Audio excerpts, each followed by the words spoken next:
Hey everyone, welcome to Animals Voice Podcast. I'm quite excited about today's podcast. I'm joined by the Executive Director of the Brant County SPCA, Robin Kuchma, and she's going to be talking to us about a really interesting program, and it's called Pets for Life.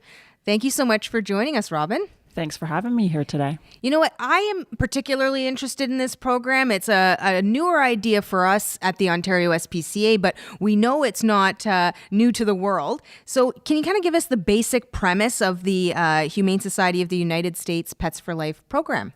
Absolutely. I heard about 4 or 5 years ago when I was attending one of the conferences.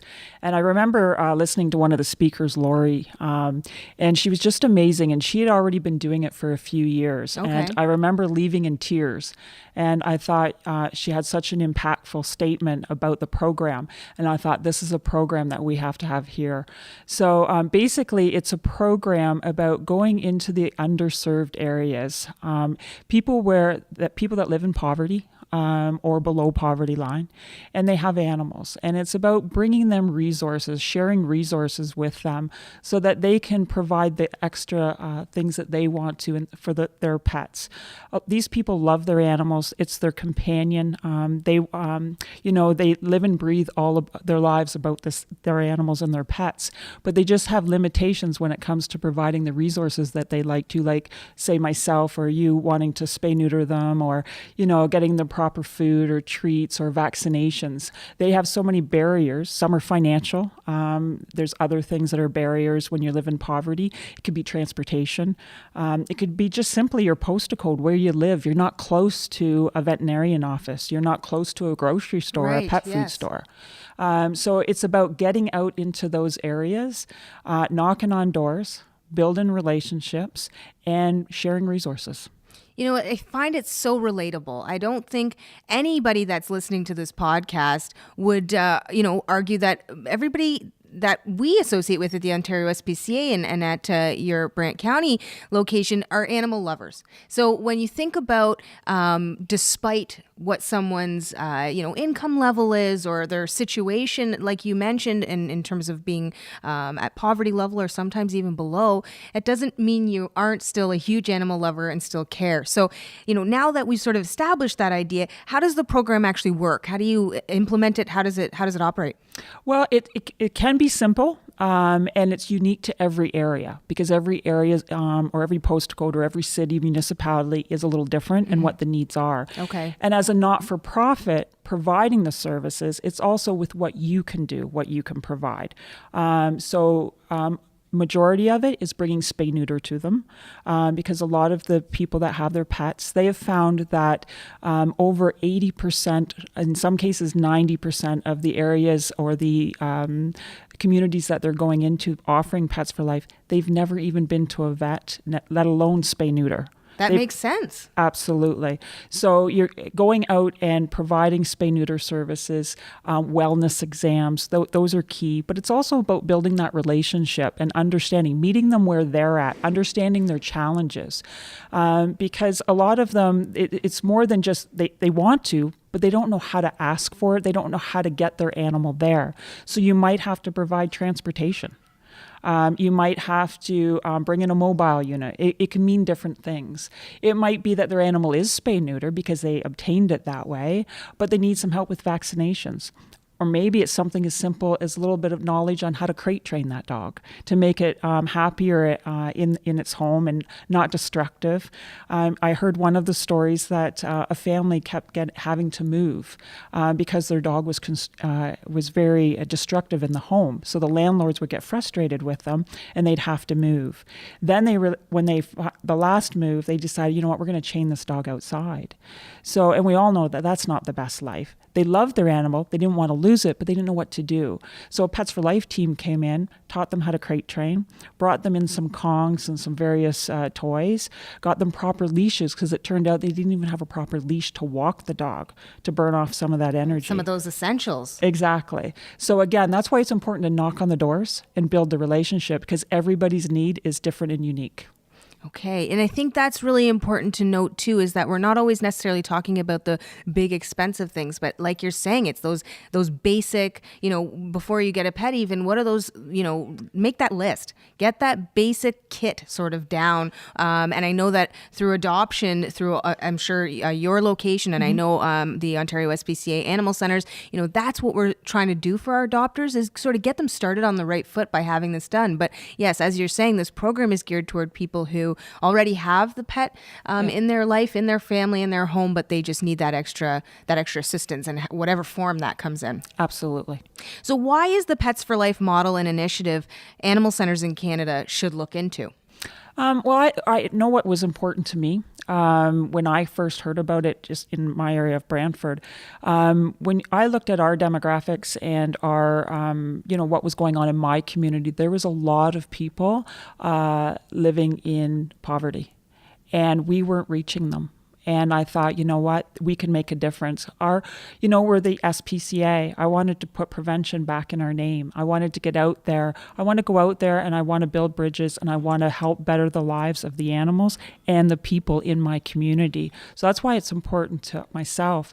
But as Canada as a whole, Ontario, if I can speak to some statistics, I was just at a talk where they talked about, cruelty investigations. And, there's over 15,000 complaints, but only a small portion of them end up to actual charges. Right? So if you think about it, as a Pets for Life team or a program in your community, you can turn that around in quite a few years of getting out there by knocking on doors, providing resources and knowledge, and you can bring those 15,000 complaints down. And then the officers that are out there are dealing with strictly the cruelty calls. Absolutely. What a change that would make to the scope of animal welfare and to, I'm sure, all of the communities in Ontario. Absolutely. Robin, we're going to take a really quick break. Guys, we've been learning some amazing things about Pets for Life and how Robin and the Brant County SPCA are going to be bringing this program into Ontario and hopefully helping many, many communities and many pet owners.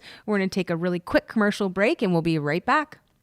Hey, folks. Hey, listen, the SPCA's got something going. I think it's terrific. No hot pets. That's what it's called. You know what it's for? It's for dummies that leave their pets in the car. If you see this and you're walking by and you see a pet in a hot car roasting away, the windows up, you call the police or call the SPCA and they'll have somebody there quick. Don't let our pets die in the car. Get involved.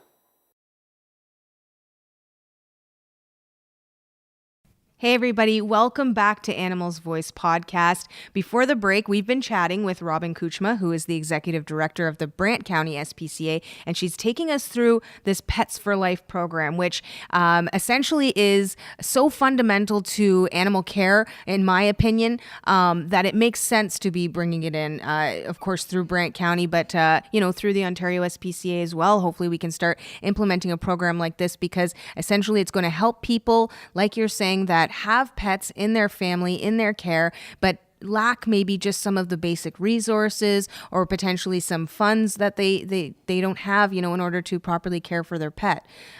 So I thank you so much once again for joining us and giving us some of this information. When we jump back in here, what I'm looking to sort of talk about is a little bit more about specifically Brant County and how you plan to sort of use the model at your center, because, learning about it on maybe a larger level through the Humane Society of the United States, to me, that sounds like they've got quite a task force probably in order to implement a program like this. So what's your model? How will you guys bring it into action? Well, what we're looking at is the motto is building our mission, and it's about keeping animals in their homes, the homes that they're already loved.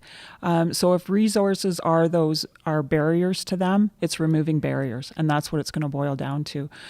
So basically, I'm bringing a team of volunteers together and a couple of staff, and we're going to work on resources. We're going to bring in our municipality, work with them with some of the social housing projects that they have going, and work in partnership.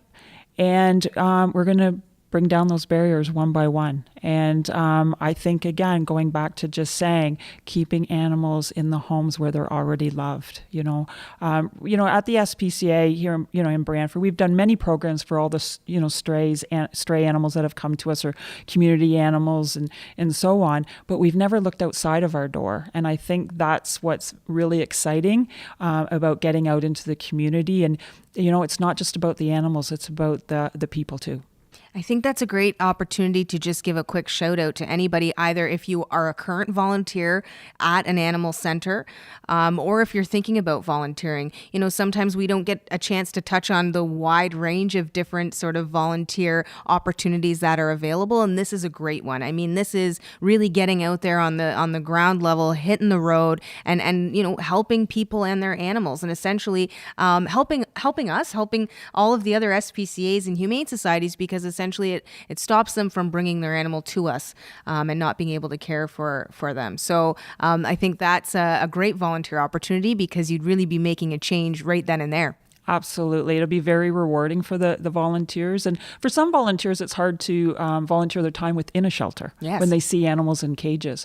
But could you imagine being at an event and helping people keep animals in their home that are already loved, right? If you see a person who's with their animal and they love it, it puts a smile on all of our face. That's so true. That's so true. Now, how do you think a program like this can change the culture around pet ownership, not just in Ontario, but let's go big and say Canada? Well, again, it's, the barriers that people that live in poverty face. And, some days they get up and they don't know where their next meal is going to come from. They don't know if their health is going to be stable. There's various things why they're in poverty. But to know that you can help them with their animal, keep that animal in their home. I don't know what community in Ontario, in Canada, wouldn't want that for their people, for their community. I think it's a program that, like we mentioned, volunteers can be part of. I think municipalities, your councillors, your mayor, social housing, all of that. Everyone can get behind this program. And again, you're going to see animals that aren't living on the streets. They're going to be in homes where they're getting all the love, the attention, and all the requirements they're required as being someone's pet. You know what? There's so many various groups that you mentioned there that can get on board with this. And I think that's going to be a fundamental part of the program too, is that it's going to take a partnership, and it's going to take various groups of people getting on board and getting involved, because not just one person can go, I'm going to go do this thing. And, you do need that support. I'm also thinking about potentially even various food banks and things like that. Absolutely. Getting involved, because I think what sometimes people don't realize either is how obviously important pet food is, but that sometimes folks in poverty will not eat themselves to give the food to their pet, because that's how much they love their pet. I mean, this is an everyday reality for them. Absolutely. You're 100% correct. So having a food pantry as part of your program is very important. So again, food banks are great, but sometimes there are people that just aren't getting there as well because of mobility, depending on where the food banks are located. I know at our local food bank, they have limited space to be able to take the amount of pet food that's required to all their clients. So what we're starting to do is reach out and go to those communities with our vehicle and dropping food. And we are going to make sure that that's part of our Pets for Life program as well. So again, like you said, by feeding their animal, helping them along the way, it's then bettering their lives too. This is amazing. I absolutely applaud you and your entire team for getting this program up and running, and we wish you all of the success, and we look forward to sort of following your progress and hearing those success stories, because I know that it will be such a huge impact on your community and hopefully beyond as we continue to grow the program. Robin, thank you so much for joining us today. Thanks for having me. Guys, this has been a great episode of Animals Voice Podcast. We want you to keep following us and tune in to hear more of these amazing stories. So don't forget to subscribe and check us out on iTunes. We'll catch you next time on another episode of Animals Voice Podcast.